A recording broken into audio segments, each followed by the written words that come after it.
Hello students, welcome to our channel smile Pathshala. आज हम आपको इस वीडियो में हिंदी सुमन किताब से कक्षा 4 की अध्याय नंबर 11 सुनीले का कुआं पढ़ाएंगे।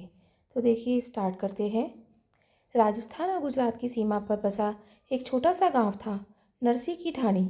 राजस्थान के और गांवों की तरह यहाँ भी पानी की बहुत कमी थी। गांव की बहू बेटियाँ सिर पर घड़े रखकर दूर दूर से पानी लाती थीं। इसी गांव की एक बींदड़ी थी, सुनेली।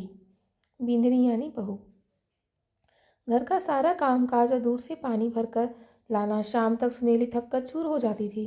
पानी लाने की परेशानी से बचने के लिए गांव का एक परिवार बंजारे के कुएं पर जाकर रहने लगा। सुनेली चाहती थी कि उसका परिवार भी किसी कुएं के पास जाकर डेरा जमाए। परिवार के लोग अपने पुरखों की डाणी छोड़कर नहीं जाना चाहते थे। बेचारी सुनेली मन मारकर रह जाती थी। एक दिन की बात है, सिर पर पानी का घड़ा उठाए मन में कुछ गुनती विचारती अनमनी से सुनेली ढाणी की ओर लौट रही थी। खेजड़े के पेड़ के नीचे सांस लेने रुकी तो उसकी नज़र जड़ पर पड़ी। वहां उसे गीली मिट्टी दिखाई दी। ये उंदरे भी सब जगह बिल खोद डालते हैं, उसने सोचा और आगे बढ़ चले। अचानक उसके मन में आया कि बिल से खुदी मिट्टी तो गीली है, जरूर यहाँ पानी होना चाहिए। अगर यहाँ कुआं खोद लें तो दूर से पानी लेने नहीं जाना पड़ेगा। उसके पैरों को मानो पंख लग गए। जल्दी से घर पहुंचकर उसने अपने बेटों से कहा, अपने फावड़े उठा लो, गांव के खेजड़े के पेड़ के पास हम कुआं खोदेंगे। तीनों बेटे और उनका पिता सुनेली की बात सुनकर हंसने लगे। उंदरों का बिल बनाना कौन सी नई बात है, पर यहाँ पानी कहाँ। उसके पति ने उसे समझाया, पर सुनेली न मानी। ना आओ तो मेरे साथ, मैं अकेले ही कुआं खोद लूंगी, उसने कहा और फावड़ा उठाकर चल दी खेजड़े के पेड़ की ओर। बहुत देर तक जब सुनीली न लौटी तो बूढ़े ठाकुर ने बेटों से उसके बारे में पूछा। वे तीनों हंसते हुए बोले, माँ तो फावड़ा लेकर कुआं खोदने गई है। ठाकुर ने बड़े बेटे को सुनेली को देखने भेजा। बेटा खेजड़े के पेड़ के पास पहुंचा तो देखता ही रह गया। उसकी माँ फावड़े से खुदाई कर रही थी। पास ही बहुत सी ताजी मिट्टी पड़ी थी। उसने माँ के हाथों से फावड़ा लेकर खोदना शुरू किया। ऊपर की थोड़ी सी रेत के नीचे नरम मिट्टी निकल रही थी। बेटा पूरे उत्साह से खोदने में लग गया। थोड़ा सुस्ताने के बाद सुनेली ने कहा, बेटा मैं विश्वास के साथ कहती हूँ, यहाँ नीचे पानी है। सब मिलकर अगर खोदेंगे तो जल्दी ही कुआं बन सकता है, पर अगर कोई नहीं भी खोदता है तो भी मैं यहाँ खुदाई करती रहूँगी। अब तो मैं अपने कुएं का पानी पीकर ही मरूंगी। तो खुदाई कर, मैं तेरे लिए रोटी लेकर आती हूँ। बेटा जोश में खुदाई करता रहा। सुनेली जब रोटी लेकर आई तो उसने देखा कि जवान बेटे ने अच्छी खासी खुदाई कर दी है। बेटा छाया में बैठकर रोटी खाने लगा तो सुनेली खुद फावड़ा लेकर खुदाई में जुट गई। सांझ को जब माँ बेटे घर लौट रहे थे तो ढाणी के लोगों ने उनका मजाक उड़ाया। दोनों चुपचाप घर को लौट आए। मन ही मन वे दोनों बहुत खुश थे। सुबह सवेरे छोटा बेटा सोकर उठा तो उसे घर में माँ नहीं दिखाई दी। घड़ा भी अपनी जगह नहीं था। पास में सोते हुए भाई को उठाकर उसने कहा, भाई साहब, माँ शायद ठीक कहती है। खेजड़ा इसलिए हरा भरा रहता है कि उसके नीचे ज़मीन में पानी है। चलो हम भी माँ के काम में हाथ बटाएं। बड़ा भाई थोड़ी देर बैठा सोचता रहा, फिर बोला, तू ठीक कहता है, चल हम चलकर माँ का हाथ बटाएं। खेजड़े के पास पहुंचकर दोनों माँ के खोदे गड्ढे में उतर गए। माँ के हाथ से फावड़ा लेकर दोनों ने खुदाई शुरू कर दी। तब तक सुनेली का पति भी वहां आ पहुंचा। पति और बेटों को देखकर सुनेली फूली न समाई। उसे विश्वास हो गया कि अब खेजड़े के पास कुआं जरूर खुदेगा। दोपहर तक पूरा परिवार कुआं खोदता रहा। राजस्थान का मौसम, अचानक आंधी आ गई। खोदे गए गड्ढे में रेत भर गई। ढाणी वालों ने सुनेली और उसके परिवार का खूब मजाक उड़ाया। दोनों बेटे उदास हो गए। सुनेली ने उसके माथे पर हाथ फेरते हुए कहा, अब हम दिन में आराम करेंगे और रात को चंदा की चांदनी में खुदाई करेंगे। तुम खुदाई करो और मैं मिट्टी फेंकती जाऊंगी। काम फिर आगे बढ़ा। उनकी लगन और विश्वास को देखकर ढाणी वाले भी उनकी मदद के लिए आ गए। क्या छोटा क्या बड़ा, सभी काम में जुट गए। अब सफलता पास ही दिखाई दे रही थी। जैसे जैसे गड्ढा गहरा होता गया, मिट्टी ऊपर लाना मुश्किल होने लगा। सुनेली ने तरकीब लगाई, बोली, जैसे कुएं से पानी निकालने के लिए गरारी लगाते हैं, वैसी गरारी यहाँ भी लगा लो। उससे मिट्टी ऊपर खींचना आसान हो जाएगा। अब जैसे ही मिट्टी ऊपर आती, बच्चे उसे फेंक आते। जल्दी ही कुएं में गीली मिट्टी निकल आई। गांव में बताशे बटे। लड़के तो खुशी से नाचने ही लगे। अब खुदाई और जल्दी जल्दी होने लगी। एक के बाद दूसरा सोता फूटता गया और सबके देखते देखते पानी बाहर 12 हाथ ऊपर चढ़ गया। कुएं से शीतल मीठा पानी निकला। चारों ओर सुनेली की समझदारी और लगन की तारीफ हो रही थी। खुद उसका मन कर रहा था कि वह पानी में खूब खूब नहाए। अपनी जय जयकार सुनकर उसकी आंखें भर आईं। वह बोली, भाई लोगों, अकेला चना भाड़ नहीं फोड़ सकता। अगर आप मेरे साथ नहीं आते तो मैं अकेली भला क्या कर पाती। गांव के सबसे बूढ़े व्यक्ति ने कहा, या तो थारी हिम्मत है बिंदनी सा, ऊंधे तो बिल खोदते ही हैं, खेजड़े भी राजस्थान में उगते ही हैं, पर अपने 80 बरस के जीवन में मैंने किसी को ऐसा सोचते नहीं देखा। सुनेली के खोदे कुएं में पानी कभी खत्म नहीं होता और लोग आज भी उसे सुनेली का कुआं कहते हैं। अब हम इसके शब्दार्थ देखेंगे अध्याय के। बींदड़ी का मतलब बहू, ऊंदरे यानी चूहे, उत्साह का मतलब उमंग जोश, जमीन यानी धरती, तरकीब यानी उपाय तरीका, सोता यानी झरना। अभ्यास कार्य देखेंगे। पहला प्रश्न है, आप घर में अपने से बड़े लोगों से बातचीत करके कुआं खोदने के बारे में जानिए। उत्तर है, कुआं खोदना एक मेहनत का काम होता है। पुराने समय में इसे खोदने के लिए कई बातों का ध्यान रखना पड़ता था। जगह का चुनाव, सबसे पहले ऐसी जगह चुनी जाती थी जहां पानी का स्तर ज़मीन के पास हो। अक्सर यह जगह किसी नदी या तालाब के किनारे या नमी वाली जगह होती थी। खोदने की विधि, कुआं गोलाई में खोदा जाता था। खोदने वाले कारीगर इन्हें ओग या वैल भी कहते थे। बारी बारी से फावड़े और गैती से मिट्टी हटाते थे। जैसे जैसे गहराई बढ़ती थी, हवा की कमी और ज़मीन धंसने का खतरा बढ़ता था। सुरक्षा और पक्कीकरण, जमीन को धंसने से बचाने के लिए कुआं खोदते ही अंदर की दीवारों की ईंटों, पत्थरों या सीमेंट से पक्का किया जाता था। इसे कुएं की चिनाई कहते हैं। रहट या चरसा, कुएं से पानी निकालने के लिए रहट एक चक्राकार यंत्र या चरसा, रस्सी और बाल्टी का इस्तेमाल होता था। अगला प्रश्न है, सुनेली को कई बाधाओं के बाद लोगों का साथ मिला। इस तरह के कोई अनुभव बताइए जिसमें शुरुआत अकेले से की हो और बाद में लोगों का साथ मिला हो। उत्तर है, यह एक व्यक्तिगत अनुभव पर आधारित प्रश्न है, लेकिन इसका एक उदाहरण निम्नलिखित है। एक बार मैंने अपने गांव के पास एक पुरानी गंदी बावड़ी को साफ करने की शुरुआत अकेले की। शुरुआत में गांव के लोग मुझ पर हंसे और बोले कि यह असंभव है। मैंने 2 दिन तक अकेले ही कूड़ा और झाड़ियां हटाई। जब लोगों ने मेरी मेहनत और लगन देखी, तीसरे दिन कुछ युवा मेरे साथ जुड़ गए। धीरे धीरे अधिक लोग आए और 2 हफ्तों में हमने मिलकर बावड़ी को पूरी तरह साफ करके पीने के पानी के लिए तैयार कर दिया। इस काम में शुरुआत में सुनेली की तरह मुझे भी लोगों की बाधाओं और उपहास का सामना करना पड़ा, लेकिन बाद में उन्हीं का सहयोग मिला। अगला प्रश्न है, सुनेली को कैसे पता लगा होगा कि खेजड़ी के पेड़ के पास पानी है। उत्तर है, सुनेली को खेजड़ी के पेड़ के पास गीली मिट्टी दिखाई दी थी, जिससे उसे अंदाजा हुआ कि वहाँ पानी हो सकता है। चौथा प्रश्न है, ढाणी के लोगों ने सुनेली का मजाक उड़ाया। आपके आसपास भी लोग इस तरह से किसी की मजाक उड़ाते होंगे। ऐसा किन किन बातों को लेकर किया जाता है। उत्तर है, लोग अक्सर किसी नए या अपरंपरागत विचार, असफलता के डर या किसी के अलग होने पर मजाक उड़ाते हैं। सुनेली के मामले में लोगों को विश्वास नहीं था कि उस जगह पर कुआं खोदा जा सकता है। पांचवा प्रश्न है, लोगों के मजाक उड़ाने के बाद भी दोनों खुश थे। उनकी खुशी के पीछे क्या कारण रहे होंगे। उत्तर है, हाँ, माँ और बेटा दोनों खुश थे। उनकी खुशी का कारण यह था कि वे एक नेक काम कर रहे थे और उन्हें अपने काम की सफलता पर पूरा विश्वास था, भले ही दूसरे लोग उनका मजाक उड़ा रहे थे। सोचिए और लिखिए। पहला प्रश्न है, पानी लाने की परेशानी से बचने के लिए गांव का एक परिवार किस कुएं पर जाकर रहने लगा। बंजारे के कुएं पर। उत्तर ब आ जाएगा। अगला प्रश्न है, सुनेली ने कुआं खोदने के लिए किस पेड़ के पास खुदाई की। खेजड़ी के पेड़ के पास खुदाई की। उत्तर में स आ जाएगा। रिक्त स्थानों की पूर्ति कीजिए। ढाणी वालों ने सुनेली और उसके परिवार का खूब उड़ाया। क्या उड़ाया? मजाक उड़ाया। मजाक आ जाएगा। परिवार के लोग अपने किसको छोड़ करके नहीं जाना चाहते थे? पुरखों की ढाणी को छोड़ करके नहीं जाना चाहते थे। पुरखों आ जाएगा यहाँ रिक्त स्थान में। उंदरों का क्या बनाना कौन सी नई बात है? बिल बनाना। तो यहाँ पर रिक्त स्थान में बिल आ जाएगा। निम्नलिखित प्रश्नों के उत्तर दीजिए। सुनेली ने कुआं खोदने के बारे में क्यों सोचा? उत्तर है, पानी की परेशानी से बचने के लिए सुनेली ने कुआं खोदने के बारे में सोचा, ताकि उसका परिवार भी किसी कुएं के पास जाकर डेरा जमा सके और पानी लाने की परेशानी से मुक्ति मिल सके। दूसरा प्रश्न है, कुआं खोदने के लिए सुनेली ने किन किन साधनों का उपयोग किया? कुआं खोदने के लिए सुनेली ने फावड़ा और गैती का उपयोग किया।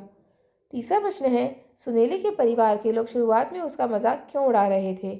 उत्तर है, सुनेली के परिवार के लोग शुरुआत में उसका मजाक इसलिए उड़ा रहे थे क्योंकि गांव के अन्य लोगों की तरह वे भी यह नहीं मान रहे थे कि खेजड़े के पेड़ के नीचे पानी मिल सकता है और उन्हें यह काम असंभव लग रहा था। चौथा प्रश्न है, गांव वालों का व्यवहार कहानी की शुरुआत में और अंत में कैसा था? उत्तर है, कहानी की शुरुआत में गांव वाले सुनेली और उसके परिवार का मजाक उड़ाते थे, लेकिन अंत में जब कुआं खुद गया और उसमें से पानी निकल आया तो उनका व्यवहार बदल गया और वे सुनेली के काम की सराहना करने लगे। पांचवा प्रश्न है, खेजड़े का पेड़ हरा भरा क्यों था? उत्तर है, खेजड़े का पेड़ हरा भरा इसलिए था क्योंकि उसके नीचे जमीन में पानी था। अगले प्रश्न है, अगर सुनेली खुदाई करने की जिद न करती तो क्या होता? उत्तर है, अगर सुनेली खुदाई करने की जिद न करती तो उसके परिवार और गांव वालों को पानी की समस्या का सामना करना पड़ता। गांव में पानी की भारी कमी थी और सभी लोगों को दूर से पानी लाना पड़ता था। सुनेली की दृढ़ इच्छा शक्ति और मेहनत के कारण ही गांव में कुआं खुद पाया, जिससे पानी की समस्या हल हो गई। दूसरा प्रश्न है, गांव वालों ने खुदाई में मदद करना क्यों शुरू किया? उत्तर है, गांव वालों ने सुनेली के परिवार की लगन और विश्वास को देखकर मदद करना शुरू किया। शुरुआत में गांव वालों ने उनका मजाक उड़ाया था, लेकिन जब उन्होंने देखा कि सुनेली और उसका परिवार लगातार मेहनत कर रहा है तो वे भी उनकी मदद के लिए आगे आए। तीसरा प्रश्न है, आंधी आने पर उससे बचाव के लिए क्या क्या कर सकते हैं? उत्तर है, आंधी आने पर बचाव के लिए कई उपाय किए जा सकते हैं। घर के अंदर सुरक्षित स्थान पर रुकें, दरवाजे और खिड़कियां बंद कर लें, खुले स्थान पर हैं तो किसी सुरक्षित इमारत में शरण लें या ज़मीन पर लेट जाएं और सिर को ढक लें। पेड़ों या बिजली के खंभों के नीचे खड़े न हों। चौथा प्रश्न है, अगर आपको अपने गांव में पानी की समस्या हल करनी हो तो आप क्या करेंगे? उत्तर है, पानी की समस्या हल करने के लिए कई कदम उठाए जा सकते हैं। जल संरक्षण के तरीकों जैसे वर्षा जल संचयन, रेन वाटर हार्वेस्टिंग को बढ़ावा दिया जाएगा। पानी के नए स्रोतों जैसे कुएं या बोरवेल की खोज की जाएगी। गांव वालों को पानी के महत्व और उसके विवेकपूर्ण उपयोग के बारे में जागरूक किया जाएगा। पांचवा प्रश्न है, अगर आप सुनेली की जगह होते तो कुआं खोदने के लिए और क्या उपाय कर सकते थे? उत्तर है, अगर सुनेली की जगह होते तो कुआं खोदने के लिए आधुनिक तकनीक और सामुदायिक सहयोग का उपयोग किया जा सकता था। पानी के स्रोत का पता लगाने के लिए भूजल सर्वेक्षण, ग्राउंड वाटर सर्वे करवाया जाता। खुदाई के लिए आधुनिक मशीनरी का उपयोग किया जाता ताकि काम जल्दी और आसानी से हो सके। गांव के सभी लोगों को सामूहिक रूप से इस कार्य में शामिल होने के लिए प्रेरित किया जाता। आगे देखिए, भाषा की बात। कहानी में आए इन मुहावरों से नए वाक्य बनाइए और अपने दोस्तों को इनका अर्थ बताइए। मुहावरे हैं, अकेला चना भार नहीं फोड़ सकता, फूला न समाना, हाथ बटाना, पैरों को पंख लगना।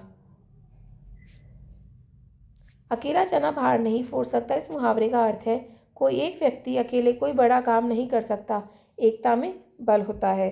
वाक्य में प्रयोग होगा, मैंने सोचा था कि मैं अकेले ही ये प्रोजेक्ट पूरा कर दूंगा, लेकिन बीच में ही समझ आ गया कि अकेला चना भार नहीं फोड़ सकता, मुझे टीम की मदद लेनी ही पड़ेगी। फूला न समाना, इस मुहावरे का अर्थ है बहुत अधिक खुश होना, अत्यधिक प्रसन्न होना। वाक्य में हम इसका प्रयोग करेंगे, परीक्षा में प्रथम आने की खबर सुनते ही रमेश फूला न समाया। हाथ बटाना, इस मुहावरे का अर्थ है किसी के काम में मदद करना या सहयोग करना। वाक्य में हम प्रयोग करेंगे, माँ को रसोई में बहुत काम था इसलिए मैंने उनके साथ हाथ बटाया।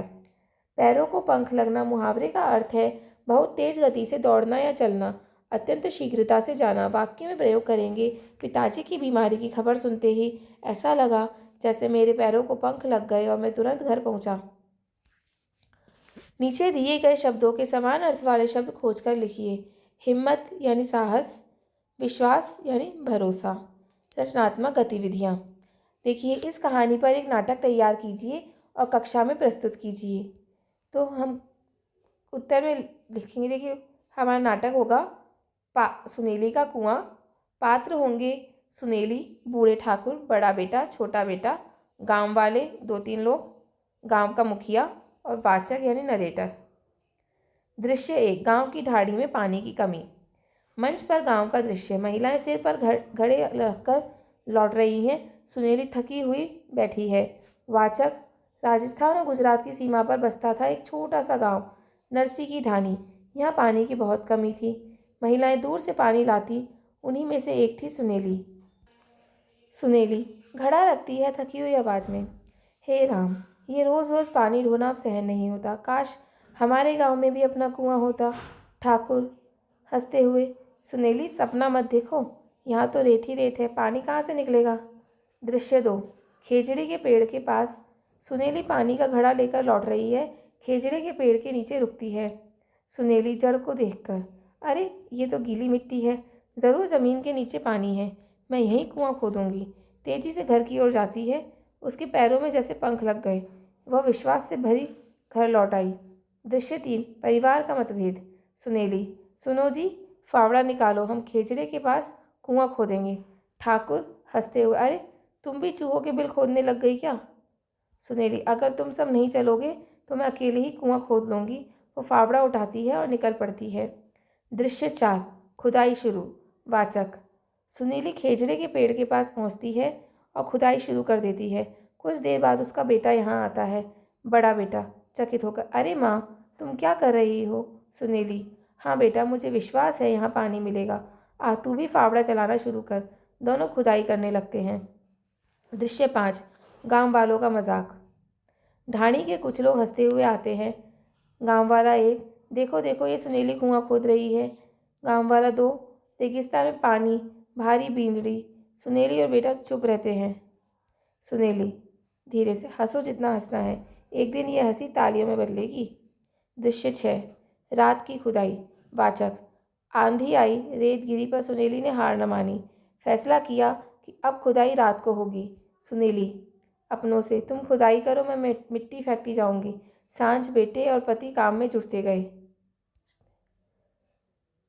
दृश्य 7, कुआं बनना और पानी निकलना। बड़ा बेटा खुशी से चिल्लाकर, अम्मा मिट्टी गीली हो गई है।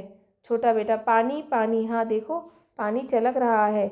सब झूमकर नाचने गाने लगते हैं। गांव वाले, सुनेली सुनेली की जय हो, भारी बींदरी क्षमादान हो। ठाकुर हाथ जोड़ते हुए, सुनेली क्षमा, तुमने तो इतिहास रच दिया, मैंने वैसे ही तुम्हें पागल थोड़ी कहा था। दृश्य 8, अंत। सुनेली अंतिम में आंसू भरी से आंखों से, भाई लोगों, अकेला चना भार नहीं फोड़ सकता, अगर आप साथ न आते तो यह कुआं कभी न खुदता। वाचक, और इस तरह सुनेली का कुआं हुआ खुदाई आज भी सुनेली का कुआं कहलाता है, जो कभी सूखता नहीं। और इस तरह सुनेली का कुआं आज भी सुनेली का कुआं कहलाता है, जो कभी सूखता नहीं। सब मिलकर जयकारा करते हैं, सुनेली की जय हो। संदेश, मेहनत, विश्वास और सामूहिक सहयोग से असंभव काम भी संभव हो जाते हैं। देखिए, अगला प्रश्न है, पत्र लेखन। गांव वालों में से किसी एक व्यक्ति के रूप में सुनेली को एक धन्यवाद पत्र लिखें।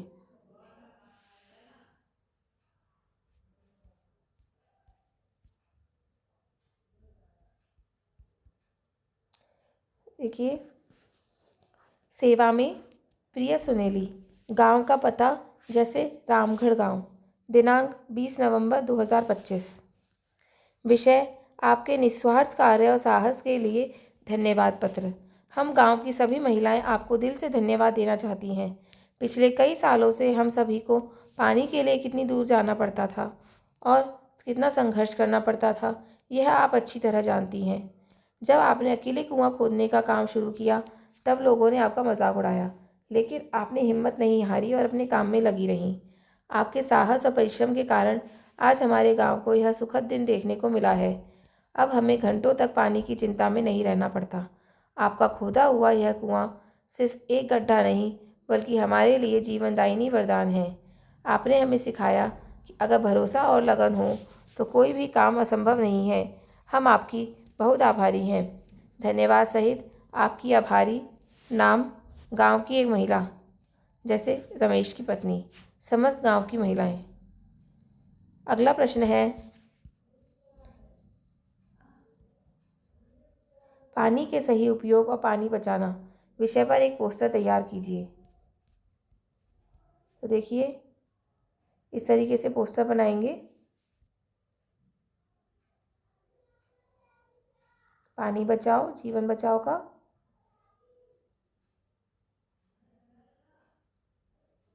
देखिए आप भी इस तरीके से पोस्टर बना सकते हैं। ठीक है। अगले हैं अनुभव आधारित अभ्यास। व्यक्तिगत अनुभव साझा करना। पहला प्रश्न है, क्या आपने कभी कोई ऐसा काम किया है जिसमें पहले लोगों ने आपका मजाक उड़ाया हो लेकिन बाद में आपकी तारीफ की हो? अपना अनुभव लिखिए। उत्तर लिखने के लिए सुझाव हैं। पहले घटना चुनेंगे। कोई ऐसा काम याद करें जैसे कोई नया शौक शुरू करना, कोई प्रतियोगिता की तैयारी करना या किसी सामाजिक कार्य में भाग लेना। मजाक विरोध। बताएं कि लोगों ने मजाक क्यों उड़ाया, जैसे उन्हें यह मुश्किल लगा या उन्हें यह अजीब लगा। फिर बताएं कि आपने मजाक के बावजूद कैसे डटे रहे और कड़ी मेहनत की। उसके बाद बताएं कि जब आप सफल हुए या आपने कुछ हासिल किया तो लोगों की राय कैसे बदली और उन्होंने आपकी कैसे तारीफ़ की। उदाहरण के लिए हम एग्जाम्पल दे रहे हैं। एक उदाहरण, जब मैं 8वीं कक्षा में था मैंने अपने स्कूल की डिबेट टीम में शामिल होने का फैसला किया। मेरे कुछ दोस्तों और सहपाठियों ने मेरा मजाक उड़ाया क्योंकि मैं मंच पर बोलने में बहुत शर्मीला था और अकलाता था। वे कहते थे, तुम क्या बोलोगे, तुम तो एक वाक्य भी ठीक से नहीं बोल पाते। मैंने उनकी बातों पर ध्यान नहीं दिया और अपनी कोच की मदद से रोज़ाना अभ्यास करना शुरू किया। मैं शीशे के सामने खड़ा होकर घंटों बोलता और अपने विचारों को व्यवस्थित करना सीखता रहा। 3 महीने बाद हमें एक अंतर स्कूल प्रतियोगिता में भाग लेने का मौका मिला। मैं अपनी टीम के लिए मुख्य वक्ता चुना गया। मैंने आत्मविश्वास से अपना पक्ष रखा और हमारी टीम ने वह प्रतियोगिता जीती। मेरे भाषण के बाद उन्हीं दोस्तों ने खड़े होकर ताली बजाई और कहा, तुम्हारा आत्मविश्वास अद्भुत था, हमें तुम पर गर्व है। यह अनुभव बताता है कि अगर आप खुद पर विश्वास रखें तो आलोचना को भी प्रेरणा में बदला जा सकता है।